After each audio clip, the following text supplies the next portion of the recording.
तो Avengers end game के बाद as proof of unexpected reality can happen in Marvel universe, MCU ने अपने मल्टीवर्स सागा का सबसे पावरफुल विलेन डॉक्टर विक्टर बॉन डूम को अपने गेम के शोडाउन में उतार चुके हैं। तो आने वाले मूवी एवेंजर्स डूम्सडे के न्यूज से एक और रियलिटी सामने आता है, जहां पे हमें डॉक्टर विक्टर बॉन डूम का वर्ल्ड डोमिनेशन के प्लान में हमारी पसंदीदा औरत स्कारलेट विच एके वांडा के साथ एक प्रेम कथा देखने को मिलता है। तो 2012 में एलन हेनबर्ग ने एवेंजर्स द चिल्ड्रन क्रूसेड नाम का एक कॉमिक पब्लिश किया और इस कॉमिक में ही हमें डॉक्टर डूम का एक और स्टोरी देखने को मिलता है। तो स्टोरी का शुरुआत होता है हाउस ऑफ एम के फॉलआउट के साथ, जहाँ पे वांडा अपनी रियलिटी वॉपिंग मैजिक का फुल ऑन ओवरडोज कर लिया था और इसके बाद एक एपिक बेलडाउन के साथ उसने बोला कि नो मोर म्यूटेंट, और इस एक डायलॉग से सारी की सारी म्यूटेंट बिरादरी एकदम से खत्म हो गया। तो इसी कारण की वजह से वांडा का गिल्ट एंड रिग्रेट इतना ज्यादा बढ़ गया कि वो रियलिटी से एकदम से ही गायब हो गया। तो कुछ टाइम बीतने के बाद जब एवेंजर्स एंड एक्स-मैन सभी सोचने लगे कि वांडा गई तो गई कहा, तो वो अपनी सारी याददाश्त खोने के बाद लाइब्रेरिया में डूम के महल में वहां पे चिल आउट मार रही थी, क्योंकि अब लॉजिक भी बनता है कि लोग अपना याददाश्त खोने के बाद डॉक्टर के पास ही तो जाएगा ना।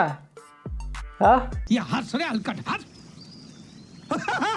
तो यहाँ पे अब सीन शिफ्ट होता है, जहाँ पे वांडा का दो ट्विन बच्चों को दिखाया जाता है, बिली और टॉमी। तो ये दोनों यंग एवेंजर्स का भी हिस्सा थे। तो वांडा ने इन दोनों को बच्चे को अपने रियलिटी मैजिक से ही बनाया था, जो कि हाउस ऑफ एम के फॉलआउट के साथ साथ रियलिटी से एकदम वैनिश हो गए थे, ऐसा हमें लगा। बट उनकी स्पिरिट्स किसी भी तरह बच गया था और वो री इनकारनेशन होकर टॉमी और बिली बन गया। अब लाइब्रेरिया का माहौल कुछ और ही चल रहा है, जहाँ पे डूम ने वांडा को अपने ही महल पे रखा है, पर इस बार एक विलन के रूप में नहीं बल्कि एक सेवियर के रूप में। तो डूम वांडा को अपने पास रखकर उसका गिल्ट एंड रिग्रेट से उसको बाहर लाना चाहता था एंड अपने मैजिक को कंट्रोल करने में भी उसको मदद करता। तो डूम का प्लान तो रोमांटिक एकदम प्योर जैसा लगता है, बट इसमें वो प्योरिटी है नहीं। एक्चुअली डूम वांडा के God like magic and reality vaping magic को अपना बनाना चाहता था। तो वो चाहता था कि वांडा के मैजिक की मदद से वो दोनों इतना ताकतवर बन जाए कि वो दोनों आगे जाके दुनिया का सबसे पावरफुल इंसान बन जाए एंड डूम वांडा के मैजिक पावर की ही मदद से अपना जो वर्ल्ड डोमिनेशन का प्लान था उसको एकदम पुख्ता कर पाए। पर यह प्लान तब तक ही काबिल है जब तक कि वांडा का याददाश्त वापस नहीं आ जाता।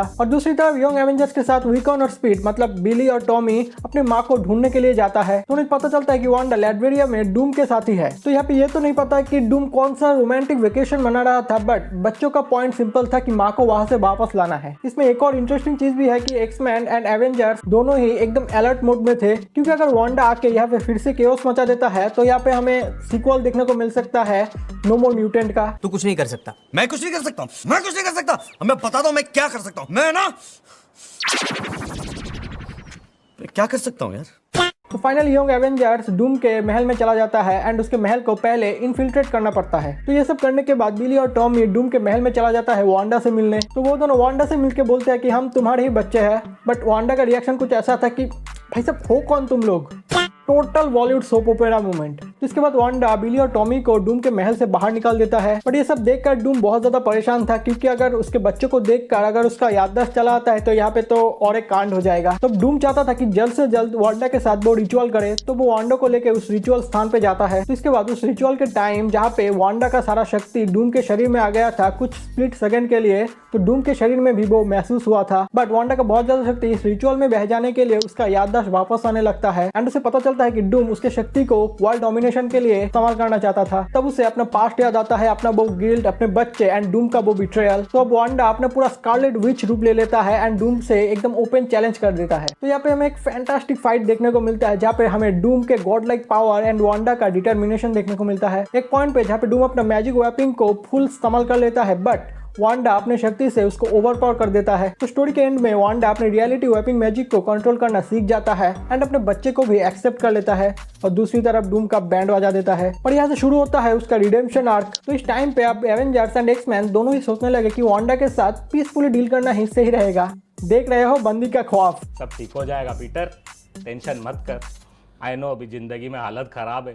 तो इस आइडिया से मार्वल सुपर हीरो का एकदम थैंक गॉड मूवमेंट था। तो एवेंजर द चिल्ड्रन क्रूसेड में वांडा, डूम एंड उसके बच्चों का यही एक ट्रैक था। तो इसमें हमें family show, villain arc and उसके साथ साथ मार्वल का गॉड लेवल फाइट भी देखने को मिलता है। टोटल बॉलीवुड का 2-2.5 घंटे का मूवी। तो 2025 में फैंटास्टिक फोर एंड डूम्सडे में हमें डूम को देखने को मिलेगा। जैसे कि इन्फिनिटी वॉर के आखिर में हमें थैनोस का थोड़ा सा ग्लिम्स देखने को मिला था, जिससे कि आगे जाकर एंड गेम में थैनोस का एकदम हाइप बढ़ जाए। तो यही सेम ट्रिक हमें यहाँ पे भी देखने को मिल जाएगा, जहाँ पे फैंटास्टिक फोर मूवी में हमें डूम का थोड़ा सा ही ग्लिम्स देखने को मिलेगा एंड आगे जाकर डूम्सडे में इसका हाइप एकदम फट जाएगा। मतलब हाइप अभी भी है बट सब और भी ज्यादा बढ़ जाएगा, समझ रहे हो ना। अरे हाँ भाई हाँ।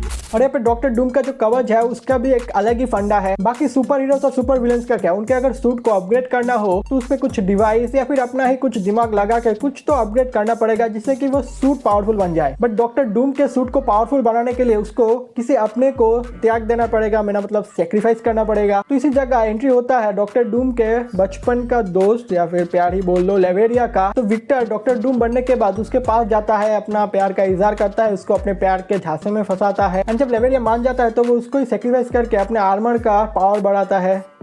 तो आज का वार्तालाप यहीं पे था। अगर डूम को लेकर और भी ज़्यादा कुछ अपडेट आया और कुछ स्टोरी मिला मुझे अच्छा बताने के लिए तो वीडियो आ जाएगा। बाकी अगर तुम्हें कुछ पसंद है तो कमेंट सेक्शन में बता देना। आ जाएगा जल्दी आ जाएगा, बहुत कोशिश करूँगा, आ जाएगा। बाय।